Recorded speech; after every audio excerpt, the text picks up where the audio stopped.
గత ప్రభుత్వం ఉపాధ్యాయ ఉద్యోగ వర్గాలంతా కూడా ప్రభుత్వంలో భాగం కాదు, సమాజంలో కూడా భాగం కాదు అని చెప్తూ రోడ్డు మీదకి వచ్చి ఒక ఉద్యమానికి చేద్దామంటే కేసులు విపరీతంగా పెట్టిన సందర్భము.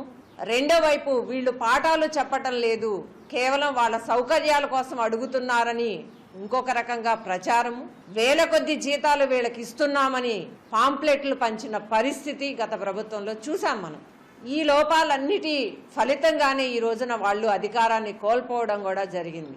గత 2-3 సంవత్సరాల నుంచి చూసినట్లయితే ఈ విద్యా సంస్కరణల పేరుతో గత ప్రభుత్వం ప్రవేశపెట్టిన అనేక జీవోల ఫలితంగా 10 లక్షల మంది విద్యార్థులు ప్రభుత్వ పాఠశాల నుంచి ప్రైవేటు పాఠశాలలకి వెళ్లారు.